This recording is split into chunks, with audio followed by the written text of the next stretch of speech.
दशक तिसरा, समास पहिला, जन्म दुःख निरूपण। जय जय रघुवीर समर्थ, जय जय रघुवीर समर्थ, जय जय रघुवीर समर्थ। सदा सर्वदा योग तुझा घडावा, तुझे कारणी देह माझा पडावा। उपेक्षू नको गुणवंता अनंता, रघुनायका मागणे हीची आता। हनुमंतांची कुळवली राममंडपी वेला गेली, श्रीराम भक्तीने रामदास बोले या नामे। शुका सारिखे पूर्ण वैराग्य ज्याचे, वसिष्ठा परिज्ञान योगेश्वराचे। कवी वाल्मिका सारिखा मान्य ऐसा, नमस्कार माझा सद्गुरु रामदासा। जयाचा जगी जन्म नामार्थ झाला, जयाने सदा वास नामात केला। जयाच्या मुखी सर्वदा नाम कीर्ती, नमस्कार त्या ब्रह्मचैतन्य मूर्ती। आहे तू जननी मदीय नकळे अज्ञान मिले करू, घाली गे निज प्रेम पाखर सदा दूरी नको गे करू। प्रेमे बाहत मुक्त कंठ करुणी नाही तुझे बंधन, प्रल्हादा गुरुराजया नित तुम्हा माझे असो वंदन। जय जय रघुवीर समर्थ। गणेश शारदा चैव सद्गुरु सज्जनस्तथा, आराध्य दैवतं गुह्यं सर्वं मे रघुनंदनः। गणेश शारदा सद्गुरु संत सज्जन कुळेश्वरू, सर्व ही माझा रघुवीरू सद्गुरु रूपे श्रीराम। माझे आराध्य दैवत परमगुह्य गुह्यातीत, गुह्यपणाची मात न चले जेथे। यो जातो मरुदंश जोक्षिततले संबोधयन् सज्जनान्, ग्रंथं यो रचयन् सुपुण्यजनकं श्रीदास बोधाभिदं। यकीर्त्या पठणेन सर्वविदुषां स्वान्तापहारी सदा, सोऽयं मुक्तिकरक्षितो विजयते श्रीरामदासो गुरुः। मला वाटते अंतरित्वा वसावे, तुझ्या दासबोधासित्वा बोध व्हावे।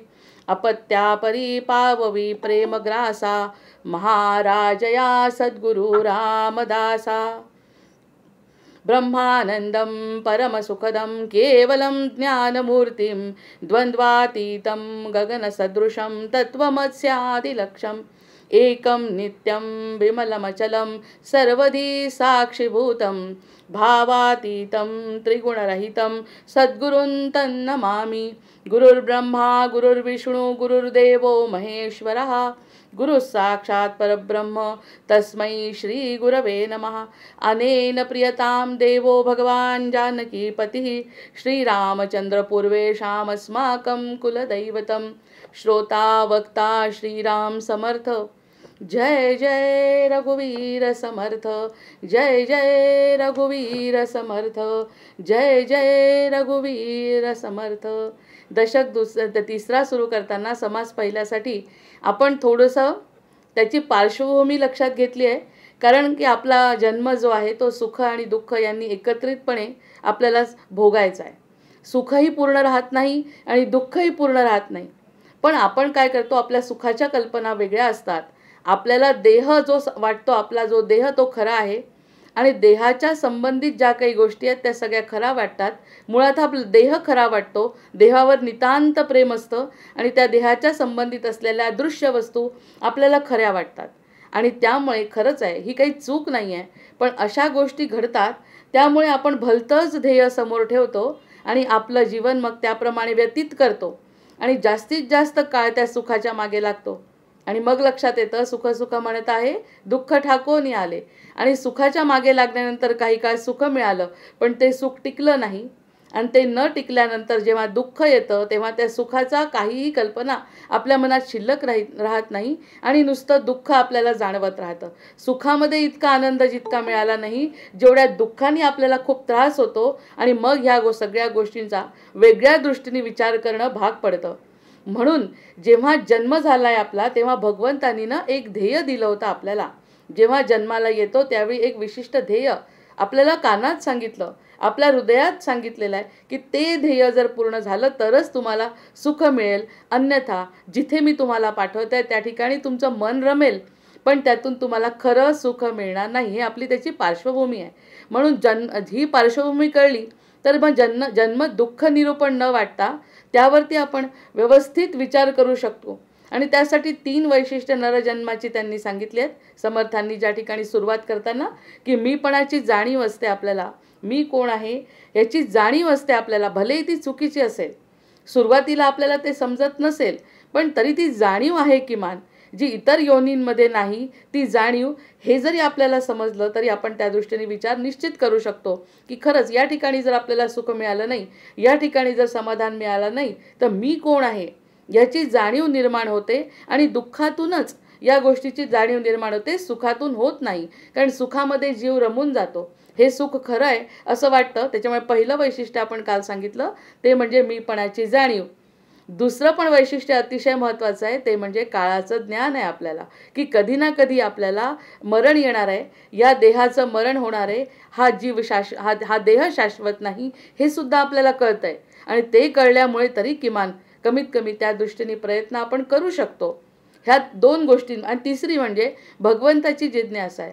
मग आता भगवंत म्हणजे काय हे जाणून घेण्यासाठी जीवाची उत्सुकता किंवा जीवाची तळमळ असते.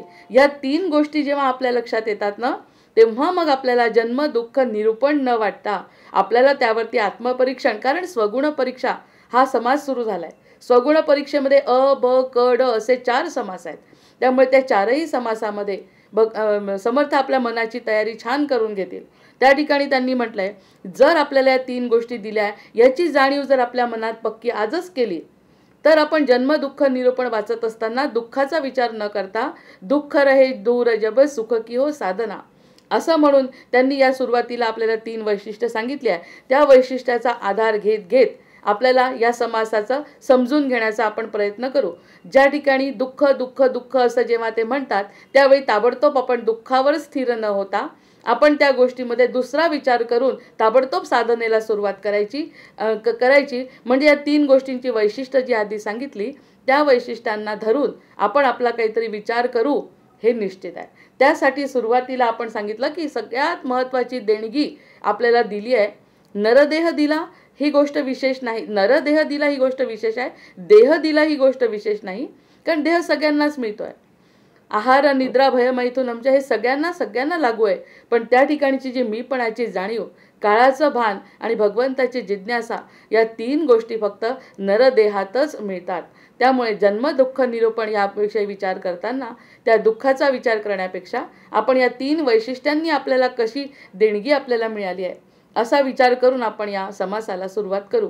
आणि स्वगुण परीक्षा असल्यामुळे जितका जास्त समज आणि जितक्या जास्त विचार आपण त्यावरती करू आणि विचार झाल्यानंतर त्याप्रमाणे जर कृती केल्या गेली तर आणि तरच दासबोध हा ग्रंथ पारायणाच्या पेक्षा अनुभवण्याचा जास्त आहे. दासबोधच काय, सगळंच संत साहित्य पारायणापेक्षा पारायण करायचंच आहे.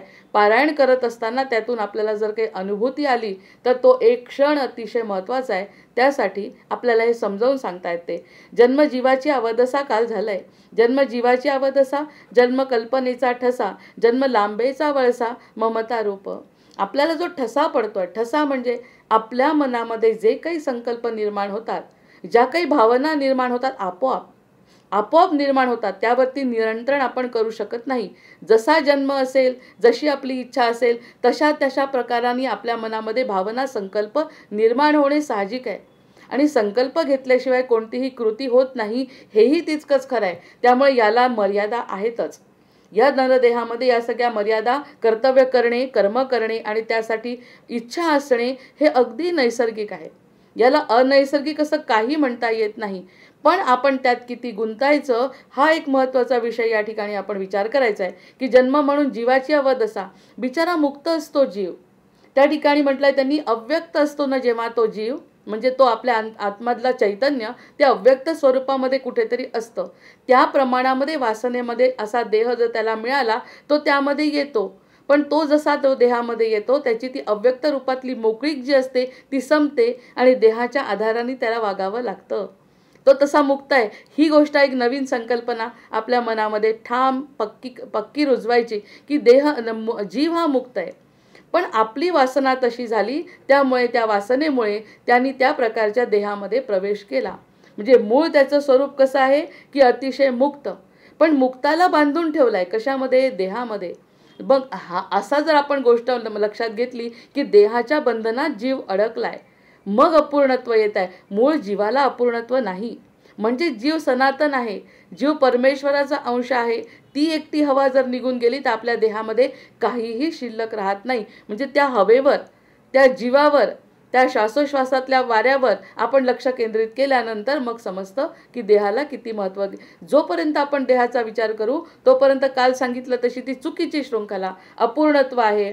अपूर्णत्व आल्यामुळे असमाधान आहे, असमाधानातून दुःख, ही जी शृंखला तयार होते, ती शृंखला केवळ देहाच्या बंधनामुळे निर्माण होते. आणि या देहाचं बंधन जीवाला त्रासदायक होतं.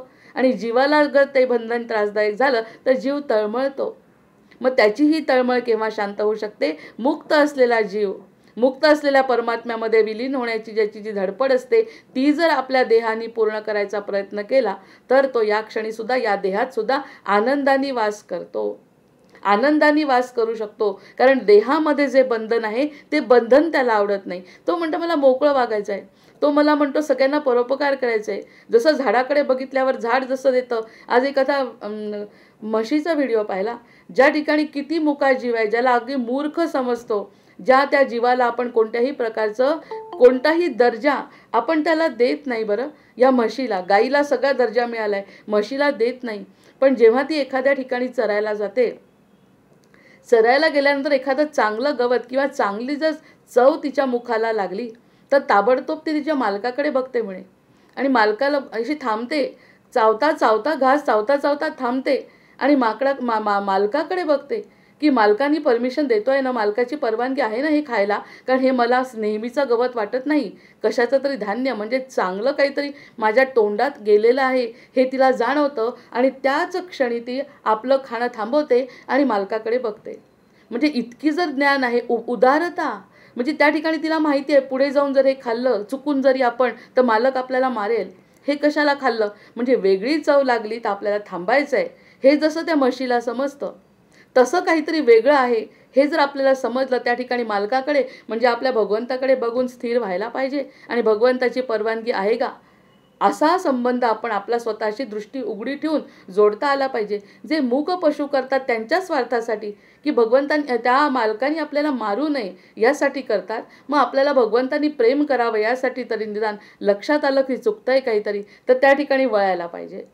असा हा देहामध्ये सुसंधी मिळालेली आहे, असं या सगळ्या लोकांचं म्हणजे असं समर्थांचं म्हणणं आहे. मग ह्या पद्धतीने जर आपण विचार केला तर देह आणि देहामध्ये असलेला जीव हा अवदसा का आहे? मग आता अवदसा राहणार नाही. जन्म दुःख निरूपण वाचत असताना ही अवदसा आपल्याला जीवाची करायची जर नसेल, जीव मुक्त आहे, जीव मोठा आहे, जीव उदार आहे, जीव ऐश्वर्य संपन्न आहे, जीवाला कशाची गरज नाही, जीव हा शांत आहे, जीव समाधानी आहे. फक्त देहामध्ये अडकल्यामुळे त्याला हे सगळे बंधनं आणि वासना निर्माण होतात. ही अतिशय महत्त्वाची संकल्पना जीव अवदसा यावरती आत्ता मला आठवली की जेव्हा आपल्याला 3 गोष्टी दिल्या आहेत देणगीच्या रूपामध्ये, त्या देणगीचा विचार केला तर जन्म दुःख निरूपण सांगत असताना दुःखात पडायचं नाही. कारण एक ना एक वेळ अशी येणार आहे की देह संपणार आहे. पण देह जरी संपला तरी आपल्याला शांती द्यायची आहे, स्वतः शांत व्हायचं आहे. असा विचार करून जर त्या म्हशीसारखं उदाहरण जरी आपण लक्षात घेतलं, तो मूक जीव आहे जो अतिशय मूर्ख म्हणून ओळखला जातो, तो सुद्धा मालकाचा विचार करतो. मग आपण आपल्या देवाचा, आपल्या सद्गुरूंचा विचार करायलाच पाहिजे, तर आपण दुःखापासून आपली निवृत्ती होणार आहे. हे अतिशय महत्त्वाचं तत्व आपण या 3 गोष्टींवरून समजून घेऊ शकतो. जय जय रघुवीर समर्थ. आता जन्म जीवाचे मीपण, जन्म मायेचे, मायेचे मैदावे, जन्म क्रोधाचे विरावे, जन्म मोक्षास आडवे विघ्न आहे. काल झालेला आहे. जन्म हे मोक्षाला विघ्न आहे.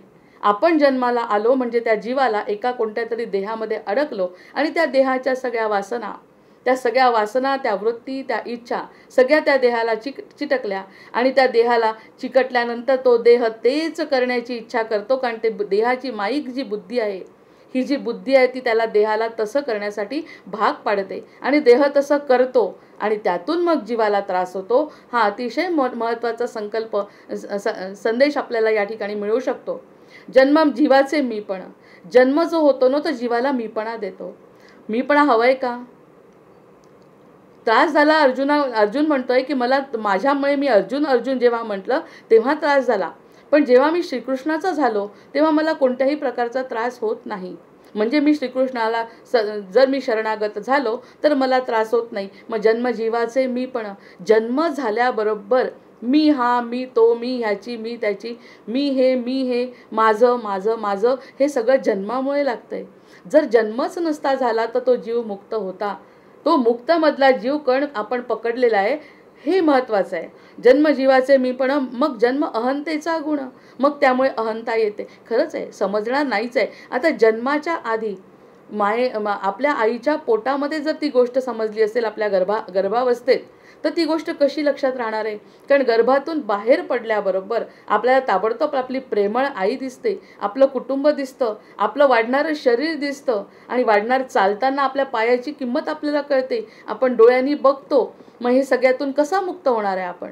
जर दिसतंय, दृश्य स्वरूप आहे, दृश्य स्वरूपामध्ये माया आहेच. मायेच्या शिवाय जग नाहीच आहे. जर नुसता आपला जीव तळमळत असेल, जर त्याला देह नसेल, तर त्या जीवाला अर्थ काय आहे? त्यामुळे जीवासोबत माया हे आहेच. त्याशिवाय आपण एकमेकांना ओळखू शकत नाही. हे जरी सत्य असलं तर ते जीवाची मुक्तावस्था लक्षात घेण्यासाठी देहाचा जन्म आहे, हे अंतिम ध्येय आहे. अंतिम ध्येय त्यांनी सांगितलं आहे की भगवंताचं ध्येय, आपलं जे जीवनाचं ध्येय आहे ते भगवत प्राप्ती आहे. भगवत प्राप्ती म्हणजे आनंद प्राप्ती. आनंद प्राप्ती म्हणजे स्वतःचा आनंद मिळणे, हे ध्येय आहे. आणि जोपर्यंत आपल्याला ते मिळत नाही तोपर्यंत देह मायेत अडकला आहे असं देह म्हणजे जीव मायेत तळमळत राहतो, ही गोष्ट आहे. नंतर जन्म जीवाचे मीपण. जन्म अहंतेचा गुण. जन्म हे जे विस्मरण ईश्वराचे, ही पण काल ओवी झाली आहे. जन्म विस्मरण होतं आहे ईश्वराचं आणि ती तर त्याची मायाच आहे ती, की मायेमध्ये अडकवतो. म्हणजे काय? तो म्हणतो तू जा लक्ष्मीच्याकडे, लक्ष्मीच्या रूपाने आकर्षित हो आणि सगळ्या जे काही तुला ब्रह्मांडात दिसतंय ते सगळं तुला आपलं करून घ्यावं असं वाटतंय ना, त्याच्यामध्ये तू खुश राहा. सुरुवातीला एक राजाची आणि याची गोष्ट होती की त्यांनी परीक्षा घ्यायची ठरवली. जो व्यक्ती निर्विकार असेल किंवा ज्याला कोणती इच्छा होणार नाही तोच माझ्याकडे राजदरबारी नोकरीला राहील. तर त्यांनी 40 असे दालनं ठेवले होते की ज्या दालनांकडे बघत माणसं पुढे राजापर्यंत येऊन पोहोचू शकले नाही. तीच गोष्ट ही आहे की 40 दालनं म्हणजे काय, की जे काही तुम्हाला दिसतंय, कधी कुटुंब दिसतंय, कधी एवढी ब्रह्मांडामधली माया दिसते, कधी आपली स्वप्न असतात, कधी परदेशवारी करायची आहे, काय जे काही मनाने योजलेली स्वप्न आहेत, त्या स्वप्नामध्ये जर माणूस रमला तर त्याच्या आयुष्यातले कितीतरी वर्ष असेच निघून जातात. मग भगवंत दूर राहतो. मग भगवंताचं विस्मरण हे जीवाला त्रासदायक होतं. आपल्या प्रत्येक माणसाच्या जीवात्मा जो आहे त्याला त्रास होतो. आपल्याला जसा आपली वासना असेल त्याप्रमाणे जन्म मिळाल्यामुळे बद्धता येते, जडत्व येतं. आता आपण म्हणतो हे मुसलमान लोक जे आहेत ते असे इतके दुष्ट का आहेत? कारण त्यांचं मागच्या जन्मीचं काहीतरी असेल, त्यामुळे त्यांना समोर दिसतंय की आपलं हे चुकीचं आहे, तरीसुद्धा ते बदलू शकत नाही. दुर्योधनाचं उदाहरण त्यासाठीच आहे. मला समजतंय काय करायचं आहे, पण मी बदलणार नाही. जो बद्धता आहे, ते जडत्व आहे, ते तो सोडायला तयार नाही. जीवाच्या बाबतीत जे काही आवश्यक आहे ते सगळं मला करायचं आहे म्हणे. 100 पुत्र होऊन सुद्धा या सगळ्या गोष्टीचा आनंद त्या बाईला घेता आला नाही. याचा अर्थ सरळ आहे की जडत्वामध्ये, देहामध्ये आनंद कुणाला कधीही मिळाला नाही, रावणाला सुद्धा नाही. इतका सगळा शिवभक्त असून सुद्धा. मग हे जन्मजीवाचे मीपण. जन्म अहंतेचा गुण. जन्म झाल्याबरोबर त्याबरोबर अहंता येते आणि जन्म हेचे विस्मरण ईश्वराचे आणि ईश्वराचं विस्मरण म्हणजेच जन्म.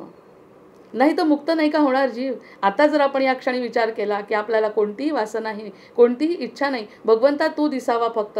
मरण्याच्या वेळी अनायासेन मरणम हा जो श्लोक आहे तो जर म्हणत एखादा योगी गेला, एखादा व्यक्ती गेला की त्याला समजलंय भगवत प्राप्ती हे माझं ध्येय आहे, तर त्याचा जन्म कसा होणार पुन्हा?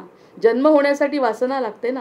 मग आपल्या वासनेतून जर जन्म होतोय हे स्पष्ट झालंय, त्याला वासना भगवंताची आहे म्हटल्यावर तो जीव मुक्त आहे. तो कोणताही देह धारण करणार नाही, कारण त्याला तो तशी वासनाच नाही आहे की त्या देहामध्ये पुन्हा यायचं, पुन्हा जन्ममृत्यू, सुख आणि दुःख भोगायचं. ही वासना त्याच्या मनात राहणार नाही.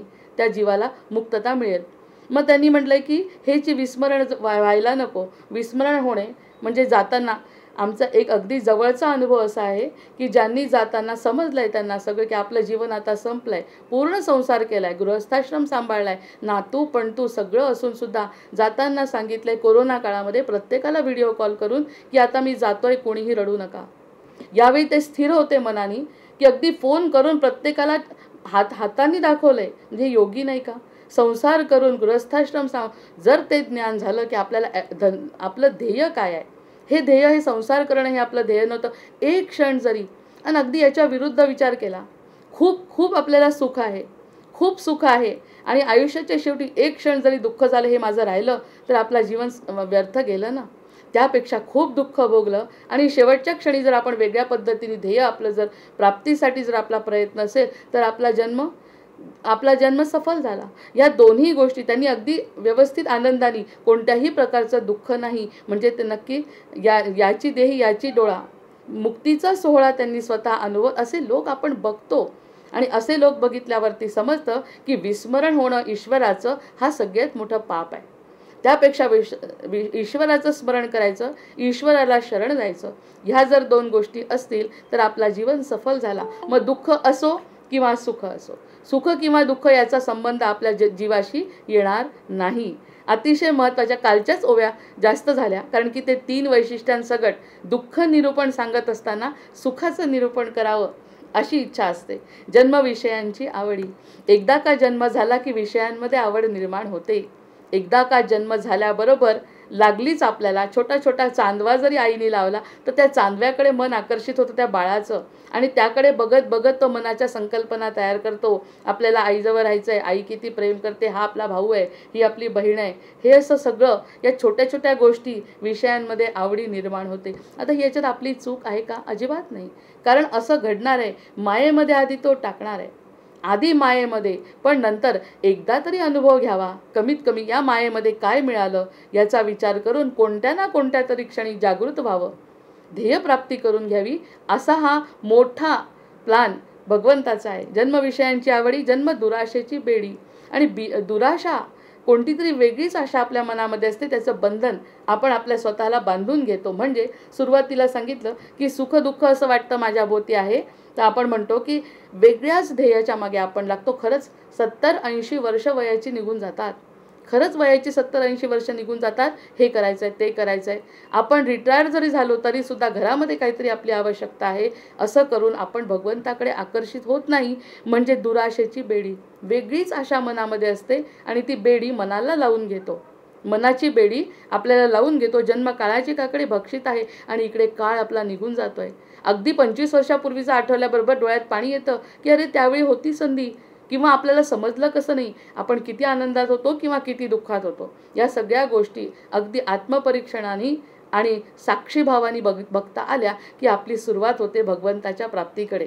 साक्षीभावाने सुख आणि दुःख बघितले, कोणाचीही तुलना न करता, कुणाशीही तुलना न करता आपल्या जीवनाचं सिंहावलोकन जर आपण करू शकलो आणि त्यातून जर काही बोध घेतला, काय सत्य आहे, काय सत्याचं मग काय सत्य आहे आणि सत्य कशातून आपल्याला आनंद देणार आहे हे जर समजलं तर मग जन्म भक्षित आहे, काळ भक्षण करतोय, काळ निघून जातोय आपल्या आयुष्यातून. कालचा दिवस आज नाही, उद्या येणार आहे याची वाट बघत बघत आपण घालवतो, पण आजचा दिवस आपल्या हातातून निसटतो. ह्या गोष्टी लक्षात येतात. म्हणून काळाचं भान हे अतिशय मोठं वैशिष्ट्य भगवंतांनी आपल्याजवळ दिलं आहे.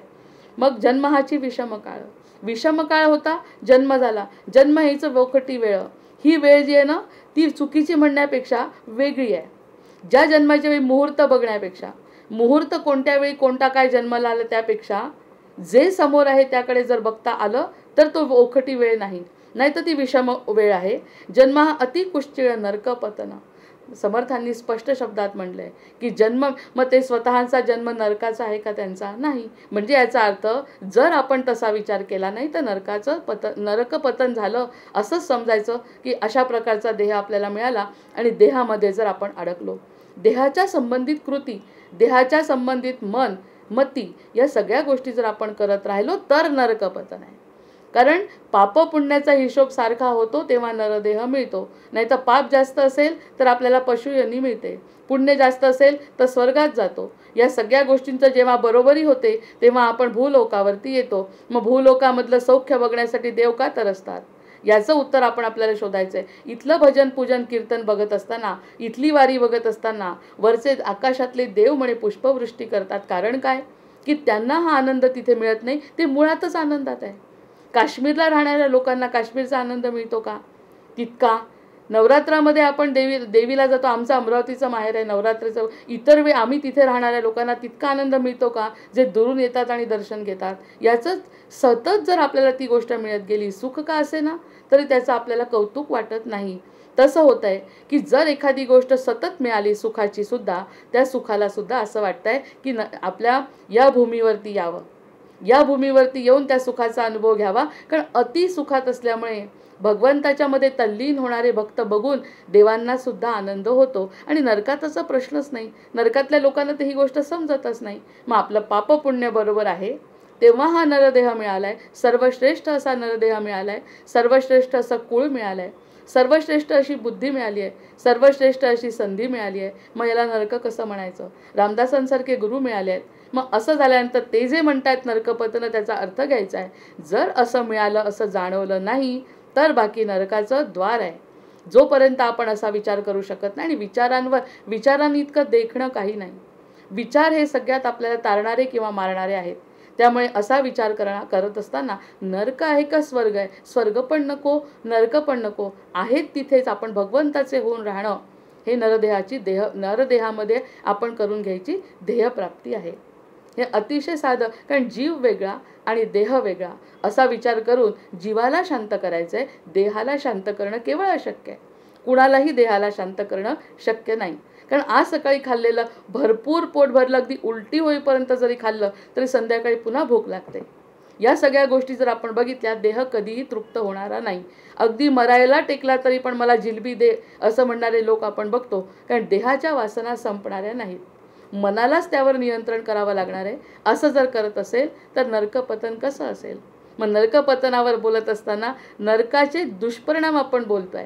त्यांनी लिहिताना अगदी कडक शब्दामध्ये म्हटलंय. आता समर्थांच्या ओवी ऐका की जन्म हाची विषम काळ आहे का? विषम काळ नाही आहे हो, आम्हाला जाणीव झाली, आता आम्ही ध्येयप्राप्तीकडे जाऊ. मला वाचवतच नाही, त्यांनी इतकंच कडकपणे शब्दात म्हटलंय त्यांनी की विषम आहे. विषम नाही, विषम आहे, पण आम्ही सम करून घेऊ. भगवंता किंवा समर्था तुम्हीच कृपा करा. जन्म हाची विषम काळ, जन्म हेची ओखटी वेळ, जन्म हा अतिकुश्चिळ, नरकपतन जन्म असाच आहे. कारण जन्म जीवाला बंधनात टाकणारा आहे, बंधनात टाकण्यासाठीच हा जन्म आहे. नंतर पाहता शरीराचे मूळ. आता शरीराचं मूळ बघा, शरीराचं मूळ बरं, शरीराचं मूळ या ऐसे नाही अमंगळ. शरीर कसं निर्माण झालं आपलं, त्याचा जर शोध घेतला तर याच्यासारखं अमंगळ काहीच नाही. ज्याला आपण नाही चांगलं म्हणत त्याच्यातून आपला जन्म झालाय, वासनांमधून आपला जन्म झालाय. आईवडिलांना वाटलं म्हणून आपला जन्म झालाय, म्हणजे वासना आईवडिलांची, आणि त्या वासनेतून जन्म झालाय. मग हे अमंगळ आहे. वासना नसती तर जन्म झाला नसता. शरीर हे अमंगळ आहे, त्यांच्या अमंगळ शरीरातून अमंगळ शरीराचाच आपला जन्म झालेला आहे. ही किती मोठी संकल्पना जी आत्तापर्यंत आपल्याला कळत नव्हती. शरीर म्हणजे अतिशय पवित्र. वरून कितीही आंघोळ केली, कितीही स्वच्छ स्नान केलं, दिवसभर नदीत बसलं तरी आपल्या आतमधलं जे शरीर आहे ते कसं भरलंय मांसानी आणि या सगळ्या गोष्टींनी जेव्हा कळतं ते अमंगळ आहे सगळं. ते फक्त आपल्याला साधन म्हणून वापरायचं आहे. मग त्यांनी म्हटलं जन्म पाहता शरीराचे मूळ. यावरती जास्त व्याख्यान करण्याची तर गरज नाही. जन्म शरीराचे मूळ यायचे नाही अमंगळ. याच्यासारखं अमंगळ काहीच नाही. शरीराला फोडून पाहिलं, शरीराचा सुरुवात कशी झाली हे जर पाहिलं तर याच्यासारखं वाईट काही नाही. जन्म अमंगळ. रजस्वलेचा जो विटाळ, आणि रजस्वलेचा जो विटाळ असतो त्या विटाळातून आपली उत्पत्ती झालेली आहे आणि योनी मार्गातून झालेली आहे. या सगळ्या गोष्टी जर लक्षात घेतल्या, वाईटात वाईट संकल्पना आहे शरीराबद्दलच्या, आणि त्या शरीराचा मोह, त्या शरीराला एवढा मान की जो अमंगळ आहे. शरीर अमंगळ, शरीराचा जन्मही अमंगळातूनच झालेला आहे. पण त्या शरीरात राहणारा आत्मा मात्र अतिशय पवित्र आहे, निर्लेप आहे, तो मोठा आहे, तो भगवंताचा अंश आहे. किती सुंदर कल्पना करू शकतो आपण. त्यामध्ये राहणारा जो आत्मा आहे तो बाकी मंगलाचा मंगल आहे. त्यांनी आधार घेतलाय अमंगळाचा. ही गोष्ट लक्षात. आपल्याला किती आवडतं आपलं शरीर, सगळ्यांना शरीर आवडतं, इतकं आवडतं त्या शरीराच्या संबंधित सगळ्या गोष्टी आवडतात की आपलं कौतुक होतंय, आपली प्रसिद्धी होते, आपला मान होतोय, आपल्याला पैसा मिळतोय, या सगळ्या गोष्टी शरीराशी संबंधित आहे. हृदयाला ते आवडत असेल असं नाही, हृदयाचा कल नाही, त्यामध्ये राहणारा आत्मा बाकी अमंगल आहे, मंगल आहे, अमंगल नाही. पाहता शरीराचे मूळ असा दृष्टीने कधी बघितलं होतं का आपण? कधीच नाही. म्हणजे शास्त्रसुद्धा समर्थांनी दासबोधामध्ये सांगितलंय, पाहता शरीराचे मूळ कितीही महंत असो, कितीही साधू, अयोनी संभव जे असतील त्यांच्याबद्दल बोलता येत नाही. कारण जे जे म्हणतो की नाही, आपणहून जन्माला आले, ज्यांचं मूळ समजत नाही त्या लोकांच्या गोष्ट सोडली तर कोणीही देश, कोणताही व्यक्ती असो, ज्याचा जन्म झाला आहे ते त्याच्या शरीराचं मूळ जर बघितलं तर ते अमंगळ आहे. अतिशय रजस्वलेचा जो विटाळ, त्यामध्ये जन्म यासी, त्यामधून जन्म झाला आहे. हा विटाळ बंद होतो आणि तेव्हा त्याला गादी मिळते म्हणे. म्हणजे या विटाळात त्याचा जन्म होतोय ही गोष्ट, संकल्पना आपल्याला कशी वाटते? या गोष्टीचा आपण कधी विचार केला? कधीच नाही. ज्यावेळी ज्ञान मिळत नाही ना, जोपर्यंत या ज्ञानाचा जोपर्यंत विचार करत नाही तोपर्यंत आपल्याला या गोष्टी समजू शकत नाही. वाईट काही नाही. वाईट हा विचार आहे की त्याला देह पाहिजे आहे, आत्म्याला देहाची गरज आहे, पण कसा देह घेतलाय त्यांनी याचा देहधाऱ्याला कल्पना नसते. देहधाऱ्याला वाटतं माझ्यासारखं सुंदर नाही आणि माझ्यासारखं काहीच नाही, पण तो कशातून जन्म झालाय याचा जर विचार केला तर बाकी थक्क व्हायला होतं. कशाचा आपल्याला अभिमान वाटत होता याचा विचार आपल्याला वाटतो. या सगळ्या गोष्टींचा मूळकडे आपण कधी विचारच करत नाही. नंतर त्यांच्या वासना, आपल्या वासनांनी पुन्हा पुनरावृत्ती करायची का, हा महत्त्वाचा प्रश्न. कोणती ध्येय प्राप्तीचा विचार समर्थ सांगतायत या ठिकाणी, हे आता समजेल. जन्माची विषम असं पाहता शरीराचे मूळ किती भयंकर ओवी आहे ही. या ओवीला जरी आपण विचार केला रात्रभर तरी कमी आहे की असं होतं ते आपण काय समजत होतो. पाहता शरीराचे मूळ या नाही ऐसे नाही अमंगळ, रजस्वलेचा जो विटाळ त्यामध्ये जन्म यासी, यामध्ये जन्म झालेला आहे. नंतर अत्यंत दोष जया विटाळा, ज्या विटाळांना अत्यंत दोष आहे. नंतर त्या विटाळातची पुतळा, त्या विटाळामध्ये हा पुतळा तयार होतो देहाचा, आणि तेथे निर्मळपणाचा सोहळा केवी घडे. अशा विटाळामध्ये निर्मळपणाचा सोहळा कसा घडेल? निर्मळ कोणतं तत्व आहे? पाणी कसं स्वच्छ आहे, पारदर्शक आहे, तसा हा आत्मा वेगळ्याच प्रकारचा आहे. तो या देहामध्ये कसा चांगला राहील? कारण या निर्मळपणाचा सोहळा या देहातून कसा घडेल?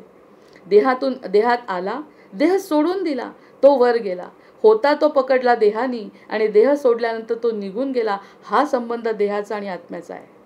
किती मोठी गोष्ट आहे की ही. आपल्या शरीरातून जो वायू निघून गेला तो पुन्हा आत घेता आला नाही, तेव्हा आपला देह निश्चिष्ट पडलेला आहे, निचेष्ट पडलाय. जेव्हा तो आत्मा निघून गेला, मग तो आत्मा त्यांनी देहानी घेतला आणि देह सोडल्यावर निघून गेला, तो आपला खरा अंश, तो आपण आहोत आणि तो ईश्वराचा अंश आहोत. या ठिकाणी म्हणतात अत्यंत दोष जया विटाळा. या विटाळाला दोष आता वाईट अर्थाने न घेता असा विचार करायचा आहे की ज्याला दोष देतो त्या विटाळामध्ये हा पुतळा तयार होतो.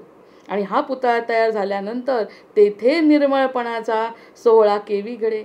अशा विटाळातून निर्माण झालेला हा जो देह आहे, अशा वासनेतून निर्माण झालेला जो देह आहे, मातापित्यांच्या वासनेतून आणि या विटाळातून निर्माण झालेला हा जो देह आहे, ते कितीही चांगले असते, कितीही प्रेम करत असतील तरीसुद्धा विटाळातून निर्माण झालेला हा देह, तिथे आपल्याला सोहळा, निर्मळपणाचा सोहळा कसा घडेल?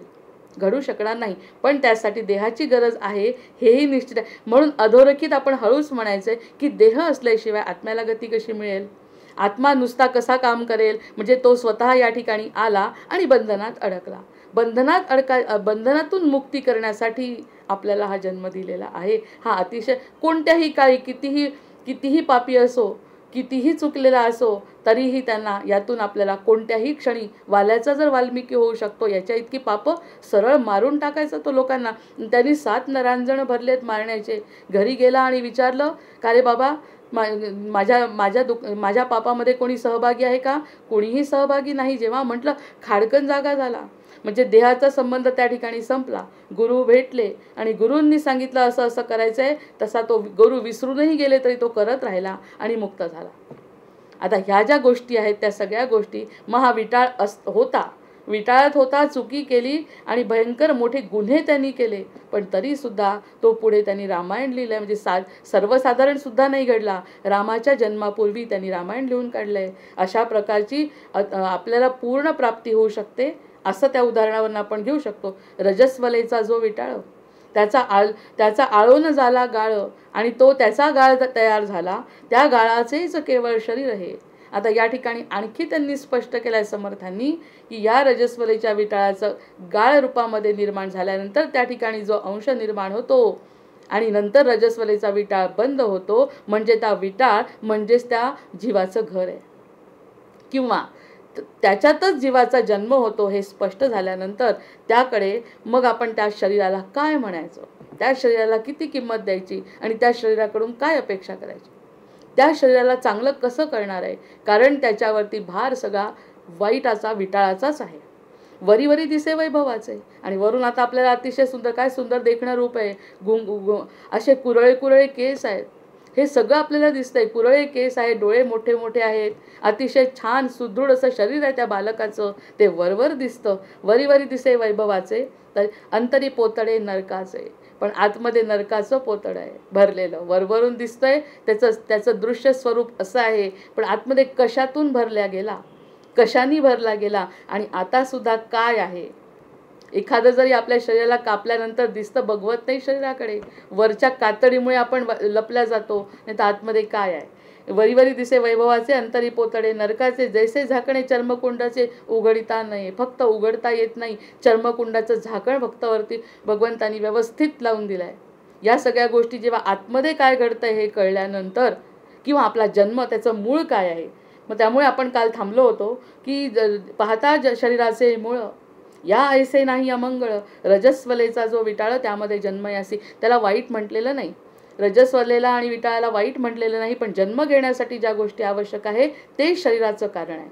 त्या शरीराला शरीरातून उत्पत्ती होण्यासाठी या सगळ्या गोष्टी कारणीभूत आहे. मग या अमंगळ गोष्टींमुळे मंगल असा आत्मा राहत असताना त्या मंगलाला त्रास होणार की नाही. जर समजा सगळीकडे वातावरण वाईट आहे आणि आतमध्ये जर चांगली गोष्ट एखादी आहे तर त्या गोष्टीला वाईटाचा त्या चांगल्याला त्रास होणार आहे, म्हणून जीव तडफडतो. दुसरं काही कारण नाही, कारण जीव अतिशय चांगला, अतिशय पवित्र, ईश्वराचा अंश असलेला जीव, त्याला असं वाटतं काय आपला हा जो देह ज्याच्यात आपण राहतो ना, तो सारखेच चुकीच्या गोष्टी करतोय, जे मला आवडत नाही, त्यामुळे ती तळमळ होते आणि त्यामुळे आपलं दुःख संपत नाही. बाकी या ऐहिक गोष्टींशी त्या आत्म्याचा काही संबंध नाही. तुम्ही याच्यात रमले तरी चालेल, तुम्ही ते काम केलं तरी चालेल, पण लक्ष माझ्याकडे असू द्या. मला जे आवडत आहे त्याकडे तुम्ही जर लक्ष दिलं, म्हणजे प्राधान्यक्रम जर मला दिला, तर शरीर कसं आहे हे मला माहिती आहे आणि शरीरामध्ये मी स्वतः जन्म घेतला आहे, त्यामुळे तेवढं सहन मी करतो. पण बिलकुल माझ्याकडे दुर्लक्ष केल्यानंतर जे दुःख होतं ते खरं दुःख आहे. आपल्याला जे होतं आहे, शरीरापासून मिळणारी जी दुःख होतात त्या दुःखापेक्षा आत्म्याचं दुःख खरं आहे, म्हणून जीव तडफडतो. जीव तडफडतो याचं कारण तो अतिशय सत्याचं स्वरूप आपल्या शरीरामध्ये विराजमान आहे, त्याला त्रास होतो आपल्या दुःखाचा. वरी दिसे वैभवाचे अंतरी पोतडे नरकाचे, जैसे झाकणे चर्मकुंडाचे उघडिता नाही. उघडता येत नाही चर्मकुंडाला, पण आतमध्ये जे काही झाकून ठेवलं आहे ते सगळं अतिशय अमंगळ आहे, वाईट आहे. नंतर कुंड धुता शुद्ध होते, कुंडाला जर धुतलं तर शुद्ध होते. यास प्रत्ययी धुई जेते, तरी दुर्गंधी देहाते शुद्धता नाही. कुंड धुता शुद्ध होते, एखादं कुंड आहे ते जर धुवून काढलं तर ते शुद्ध होते. यास प्रत्ययी धुई जेते, मग याला धुवायचं आहे, पण तरीही दुर्गंधी देहाते शुद्धता नाही. तरीही अशा प्रकारची दुर्गंधी देहाला आहे. या देहाचं वाईट म्हटलंय त्यांनी, देहाला सांगितलं देहाची सत्यता की दुर्गंधी आहे देहामध्ये. मग या सगळ्या दुर्गंधीमध्ये कुंड किती धुतलं, जसं म्हणतो आपण गंगेत जाऊन पाप धुतल्या जातं, पण गंगेत जाऊन शरीराचं धुतलं जाईल, मनाचं काय होईल. मग या सगळ्या संकल्पना ज्या आहे, कुंड धुता शुद्ध होते, यास प्रत्ययी धुई जेते, तरी दुर्गंधी देहाते शुद्धता नाही. तरी सुद्धा देहाची दुर्गंधी, आंतरिक असलेली दुर्गंधी, ज्याच्यापासून ते तयार झालं आहे ते सगळं शरीर कसं शुद्ध होणार आहे, कसं शुद्ध होणार आहे. अस्थिपंजर उभविला, अस्थिपंजर देह सिरा नाडी गुंडाळीला, मेदमांसे सरसाविला, सांदो सांदी भरुनी. अस्थिपंजर जो देह आहे, अस्थि आणि पंजर यांनी एकत्र झालेला देह सिरा नाडी गुंडाळीला, आणि डोकं आणि नाडी एकत्र गुंडाळलंय. त्याच्यातही देवाची खरं तर कौतुक करायला पाहिजे की हे सगळं एकत्र गुंडाळलंय आणि गुंडाळले मेदमांसे आणि त्याच्यामध्ये मेद आणि मांस टाकलंय, सांदो सांदी भरोनी, सगळ्या सांदो सांद्यांमध्ये मेद आणि मांस भरलंय. आणि त्याच्यानंतर शिरा नाडी गुंडाळीला, अस्थिपंजर उभविला. आणि या अस्थिपंजर देहाला आधी काय तयार होतो, मणका किंवा जे काही त्यांच्या हाडांची निर्मिती होते, त्यानंतर शिरा नाडी गुंडाळीला, त्याच्यानंतर नाडी गुंडाळल्या जाते, नंतर मेदमांसानी सरसाविला जातो, सांदो सांदी भरला जातो देह. हे देहाचं वर्णन जे 3ऱ्या-4थ्या महिन्यापासून सुरू होत आहे त्याचं वर्णन समर्थ या ठिकाणी करतायत. अशुद्ध शुद्धे शुद्ध नाही, अशुद्ध शुद्धे शुद्ध नाही, अशुद्धामध्ये शुद्ध असू शकत नाही. अशुद्ध, अशुद्धामध्ये शुद्ध नाही, अशुद्धामध्ये शुद्ध नाही, अशुद्धामध्ये शुद्ध नाही. विटाळापासून तयार झालेल्या शरीरामध्ये शुद्धता नाही. वरून कितीही धुतलं शरीराला तरी ती शुद्धता नाही. अशुद्धे शुद्ध, अशुद्धे शब्दे शुद्ध नाही, तेही भरले असे देही, ते सुद्धा देहामध्ये भरलंय. नाना व्याधी दुःखे तेही अभ्यंतरी वसती. आणि मग नाना प्रकारच्या व्याधी निर्माण होतात, सांधे दुखायला लागतात. कितीही चांगलं वागलं तरी सुद्धा 40 आल्यानंतर सांधे दुखायला लागतात. शरीरामध्ये जे दोष आहेत ते दोष निर्माण होतात. आपण म्हणतो एखाद्याचा अतिरेक, इतकं जाणीवपूर्वक शरीराला सांभाळलं, जाणीवपूर्वक एका व्यक्तीने जाणीवपूर्वक शरीराला सांभाळलं वयाच्या 18व्या वर्षापासून की काहीही होऊ देता कामा नये, तर त्या सगळ्या औषधांचा, त्या सगळ्या पथ्यांचाच विपर्यास झाला आणि व्यक्ती आजारी पडला. जाणीव होती, सगळं समजत होतं, आयुर्वेदशास्त्र जाणत होता, पण शिकलेला नव्हता. पण आयुर्वेदामध्ये लिंबू घेणं चांगलं आहे, आलं घेणं चांगलं आहे असं त्याला सगळं ज्ञान होतं. पुस्तकाच्या पुस्तकं घरामध्ये भरलेली आणि अतिशय शुद्ध वर्तन करून मोकळ्या हवेत जाऊन सगळं पथ्य सांभाळून सगळं करायचं. तरीसुद्धा याचा अतिरेक झाला म्हणे. त्यांची मुलं म्हणे या सगळ्या गोष्टीचा अतिरेक नैसर्गिक तो वागला नाही, त्यामुळे त्याला दुःख झालं आणि त्याचं शरीर वाया गेलं. म्हणजे काय, आपण काही करू शकतच नाही काही काही गोष्टींवरती. ज्या व्याधी येणार आहे त्या आधीभौतिक आता 3 तापांमध्ये समर्थांनी अगदी स्पष्ट सांगितलं आहे. काल तर बोलता बोलता इतकी मोठी माशी चावली की एवढा मोठा पाय सुजला. मग हे काय ठरवलं आहे, सगळ्या घराला सगळीकडे जाळी लावलेली असून सुद्धा पायाला जसं तक्षकाचं उदाहरण सांगितलं आहे त्यांनी, ज्या गोष्टी घडायच्या ते होणारच आहे. मग हे सगळं अशुद्धे शुद्ध शब्दे शुद्ध नाही, तेही भरले असे देही, तेही भरले देहामध्ये नाना व्याधी दुःखे तेही अभ्यंतरी वसती. आणि त्यामुळे वेगवेगळ्या प्रकारचे वात, पित्त आणि कफ या 3 प्रवृत्तींनी, सत्व रज तम या 3 गुणांनी प्रकृती आपली बनलेली आहे. त्या प्रकृतीमध्ये आपापल्या प्रकृतीप्रमाणे, आनुवंशिकतेप्रमाणे जे रोग यायचे ते येणारच आहे. नुसते रोगच नाही, या शरीराला मरण केव्हा येणार आहे हे सुद्धा जर ठरलेलं आहे तर या सगळ्या गोष्टी देहाच्या संबंधित आहे, एवढं फक्त लक्षात घ्यायचं. म्हणजे जन्म दुःख निरूपणाचा हा पहिला समास की या ठिकाणी अशुद्धे शब्दे शुद्ध नाही, तेही भरले असे देही, नाना वेदी दुःखे तेही अभ्यंतरी वसती. आणि हे सगळं असतंच, या सगळ्या गोष्टी असणार आहे. नरकाचे कोठार भरले, जरा वाईट बोलतायत ना समर्थ याबद्दल, शरीराबद्दल. नरकाचे कोठार भरले, आत बाहेर लिडबिडिले. बघितलं एखादा ॲक्सिडेंट झाला, आपण तर काही डॉक्टर नाही, त्याच्यामुळे ही संधी आपल्याला मिळत नाही कोणाचं शरीर बघण्याची. अचानक कोणाचा जर ॲक्सिडेंट, अपघात आपल्या डोळ्यासमोर झाला आणि मेंदू फुटला, काय निघेल बाहेर त्याच्यातून हे सगळं माहिती आहे आपल्याला. आत बाहेर लिडबिडले, इतकं लिडबिड आहे सगळी की बघवत नाही, न बघवणारी ती गोष्ट आहे. मूत्र पोतडे जमले दुर्गंधीचे. आणि या सगळ्या गोष्टी उत्सर्जनाच्या ज्या गोष्टी आहेत त्या सगळ्या आतमध्ये भरलेल्या असतात. रोज आपण दह्याचं पातेलं बघितल्यानंतर 2 दिवस जर दह्याचं पातेलं तसं ठेवलं तर 3ऱ्या दिवशी दही काढून पातेलं घासतो, तसं आपण आपल्या शरीराचं करू शकतो का? जर 2-3 दिवसापासून आपल्याला माहिती आहे, जाणवत आहे सगळं, हे आतबाहेर स्वच्छ करता येत नाही. आयुर्वेदाने करता येतं, पण प्रत्येकजण ते करत नाही. पण प्रत्यक्षात दुर्गंधी आहेच. कितीही स्वच्छता दिसली, कितीही सौंदर्य दिसलं तरी प्रत्येकाला, अगदी आफ्रिकेत, साऊथ आफ्रिकेत जरी गेला तरी रक्त लाल आहे. आणि आतमध्ये जे काही आहे, आत बाहेर लिडबिडले, मूत्रपोतळे जमले दुर्गंधीचे. सगळ्यांना, साधू असो, संत असो, राजा असो, रंक असो, कुणालाही असो, शरीर हे असंच आहे. प्रत्येकाचं शरीर हे असं आहे. मग शरीराला ही सत्यता शरीराची कळायला पाहिजे. त्या अशा शरीरावर आपण प्रेम करतो. कसं जन्माला आलं ते शरीर ते कळत नाही, त्या शरीरावर आपण प्रेम करतो. त्यावरचं प्रेम कमी करायचं आहे म्हणून जरा स्पष्ट शब्दात समर्थ बोलतायत. नाही तर इतकं स्पष्ट आतापर्यंत ते बोलले नाही. त्यांनी याचा अर्थ कोणीही अपवाद नाही, स्वतःचं सुद्धा शरीर त्यांचं अपवाद नाही, सगळ्या शरीराबद्दल ते बोलतायत. नरकाचे कोठार भरले, आता बाहेर लिडबिडले, मूत्र पोतळे जमले दुर्गंधीचे, जंत किडे आणि आतडी. जंत आतमध्ये, शरीराच्या आतमध्ये किडे, आतडी, नाना दुर्गंधाची पोतडी, अमुप लवथवती कातडी, कंटाळवाणी. आणि हे सगळं कंटाळवाणं शरीराचे जे भोग आहेत ते सगळे आपल्याला प्रत्येकाला लागू आहेत देहाला.